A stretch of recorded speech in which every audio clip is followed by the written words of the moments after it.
It's one of my favorite things to do, to talk about music, to share it. Arrow.net, ARROE.com, ARROE.com. All right, let's do it. Let's play it forward. Real people, real stories, the struggle to play it forward. Episode number 458 is with legendary keyboardist Derek Sherinian. I'm fine, thank you. I got to tell you, man, I love your music exploration in this album. You take my imagination into some of the most amazing places. Oh, thank you. I'm glad you enjoy it. Did you document any of this on film? Because it would be really fun to sit there and watch you bring the things that you do together. I mean, it's just the way that everything just fit together. Some of it is, but a lot of it isn't. I mean, most of it is just Simon and I in a room, and we're just throwing ideas back and forth, and we're both very open, and there's a lot of respect there for each other's ideas, and we just we'll start with either I'll have a couple sections or he'll have a section, and we react off of each other's ideas, and then within, by the end of the day, we settle on a song structure and format. And it's just I'm very grateful for that musical connection with Simon, because we come up with some really cool stuff.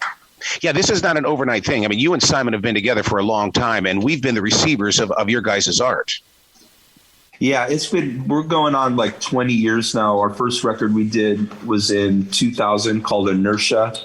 And I think we've done like 6 records since then. And it started off when I called Simon in the year 2000 to do that record, to just play drums on it. But as we started working together, it developed into a lot more. He's ended up composing or co-writing with me, and I brought him in as producer, and then I realized how good of a mixer he was, so I said, why don't you just mix, and there it is. And it's just turned into a great working relationship, a great partnership.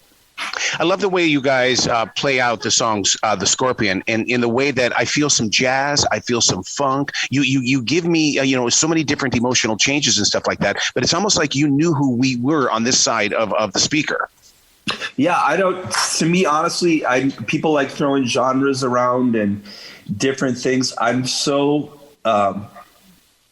it's really hard for me to label what it is. I mean, yeah, there's some jazzy elements in it. There's some progressive rock in it, and there's some rock in it. And I just kind of throw everything into the stew, and unfiltered, I let it come out, and whatever comes out is what it is, How much of this music was locked inside? Because, I mean, so many times you always hear of how the musicians and stuff like that take parts from something they did 5 years ago versus 10 years ago. How much of this was, or was it all just, pretty much right now?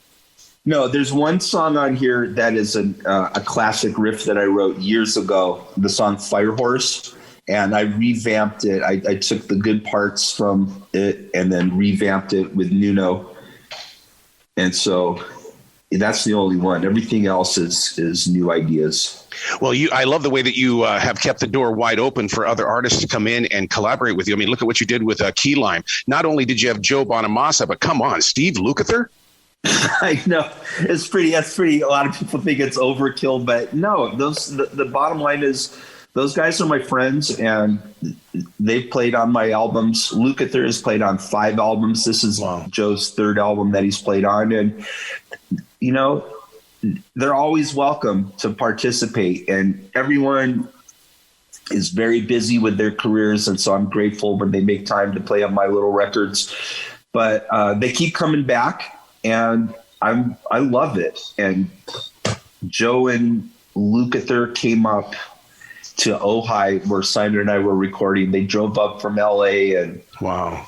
And it was so cool having them both in the studio. Then we hung out after and had a nice lunch. It's been a while since I've seen Luke, and it's been a while for Simon too. And it's just a great energy, great hang. And we have it all captured on tape. What's so funny about that is that a lot of the listeners and those that are fans and followers is that they don't understand that side of the music journey, is that you're just everyday people that just happen to play music. Yeah, for sure. I mean, that's what it is. We just love to play, and we surround ourselves with, other like-minded people that are into the same stuff and make records. That's what it is.